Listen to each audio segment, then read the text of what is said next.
జూబ్లీహిల్స్ ప్రజలు ఏమనుకుంటున్నారు, ఉప ఎన్నికల్లో ఎవరికి ఓటేయాలనుకుంటున్నారు అని అయితే పూర్తిగా తెలుసుకుందాం. నమస్తే అండి. నమస్తే అండి. ఏం పేరు సార్ మీ పేరు? నా పేరు పులి విద్యాసాగర్. సో ఇక్కడ జూబ్లీహిల్స్ ఉప ఎన్నిక అయితే వస్తుంది. సో ప్రధాన పార్టీలు అయితే పోటీలో ఉన్నాయి. జూబ్లీహిల్స్ ప్రజలు ఏమనుకుంటున్నారు? మీరు ఎక్కడ ఏ ఏరియా సార్ మీరు ఫస్ట్? మాది పక్కన బోరమండ పక్కన. ఈరోజు ఏమైందంటే ఇంతకుముందు గత ప్రభుత్వాలు కాంగ్రెస్ వచ్చింది, టీఆర్ఎస్ 10 సంవత్సరాల అధికారంలో ఉంది. ఈ కాంగ్రెస్ ప్రభుత్వం వచ్చి ఏ గల్లీలో కానీ ఎక్కడ చూసినా రోడ్లు వెడల్పు చేయలేదు, మురికాలువలు కానీ ఇవేవి కూడా పట్టించుకోకుండా చాలా అద్భుతమైన పరిస్థితిగా ఉన్నది.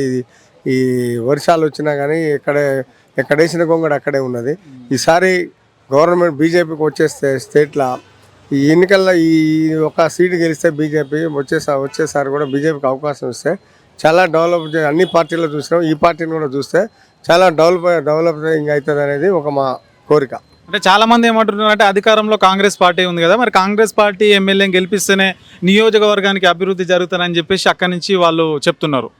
కాంగ్రెస్ పార్టీ అధికారంలో ఉన్నంత మాత్రాన ఏం కాదు. ఇక్కడ ఓటర్ మా స్థాయిలకి అందరికి ఎవరైతే దగ్గర ఉంటారో, ఎవరైతే డెవలప్మెంట్ చేస్తారో అది ఎమ్మెల్యే ఎవరు గెలిస్తే ఆయన ప్రజలకు అందుబాటులో ఉండి ప్రజల సమస్యలు తీర్చేవాడే నాయకుడు కావాలి. ఇక్కడ మీ ఏరియాలో ఎట్లాంటి సమస్యలు ఉన్నాయి? ప్రధాన సమస్యలు మా సమస్యలు చాలా దారుణంగా ఉన్నాయండి. ఇక్కడ ఏ సమస్య పట్టినా మురికి చెత్త ఈ రోడ్ల తీసిన దిక్కు లేదు.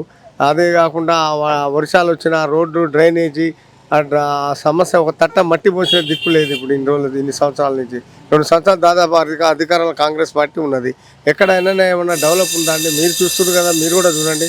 మేము చెప్పేది కాదు, మీరు కూడా చూడండి. ఇక్కడ సిటీ ఎట్లా ఉన్నది, జూబ్లీహిల్స్ ప్రజలు ఎట్లా ఇబ్బందులు పడుతున్నారో ఆ ఇబ్బందులు తీర్చే నాయకుడు కావాలి మనకు ఈరోజు.